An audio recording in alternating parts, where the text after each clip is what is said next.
തിരുവനന്തപുരം ചിന്തിട്ട ദേവീക്ഷേത്രത്തിലെ തീപിടുത്തത്തിന് കാരണം short circuit അല്ലെന്ന് Devaswom president PS Prashant.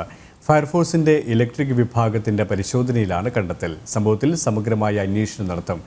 ദേവപ്രശ്നത്തിന് ശേഷം കത്തിനശിച്ച ഭാഗം പൊളിച്ചു നീക്കി പുനർനിർമ്മാണം തുടങ്ങുമെന്നും ദേവസ്വം പ്രസിഡന്റ് വ്യക്തമാക്കി.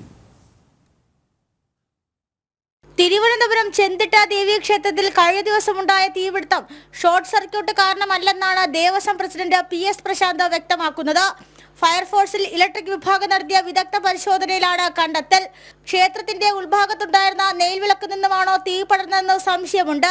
സംഭവത്തിൽ സമഗ്രമായ അന്വേഷണം നടത്താനും തീരുമാനമായി. ദേവസ്വത്തിന്റെ ഇലക്ട്രിക്കൽ വിങ്ങും വിജിലൻസും നടത്തിയ ഒരു പ്രാഥമിക നിരീക്ഷണത്തിൽ ഇലക്ട്രിക്കൽ ഷോർട്ട് സർക്യൂട്ട് അല്ല എന്നാണ്.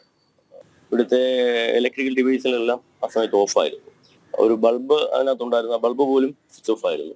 NCBകളും ELCDകളൊക്കെ യഥാർത്ഥത്തിൽ ട്രിപ്പായിട്ടുണ്ട്. അപ്പൊ അതുകൊണ്ട് തന്നെ ഒരു ഇലക്ട്രിക്കൽ ഷോർട്ട് സർക്യൂട്ട് അല്ല എന്നുള്ളതാണ് പ്രാഥമികമായ നിഗമനം. ദേവപ്രശ്നത്തിനു ശേഷം കത്തിയ ഭാഗം പൊളിച്ചു നീക്കി പുതിയത് പണിയും.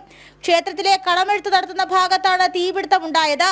ഈ ഭാഗങ്ങളിൽ വിളക്ക് കത്തിച്ച് വയ്ക്കാറില്ലെന്ന് ക്ഷേത്ര ജീവനക്കാർ ഉൾപ്പെടെ ഇന്നലെ പ്രതികരിച്ചിരുന്നു. കാലങ്ങളായി ഇലക്ട്രിക് വിഭാഗത്തിലെ അറ്റകുറ്റപ്പണികൾ നടത്തുന്നില്ല എന്ന് കൗൺസിലർ ഉൾപ്പെടെയുള്ള പ്രതിനിധികളും ആരോപിച്ചിരുന്നു. 100 വർഷത്തിലധികം പഴക്കമുള്ള ക്ഷേത്രമാണ് ചെന്തിട്ട ദേവീക്ഷേത്രം. ജനം, തിരുവനന്തപുരം.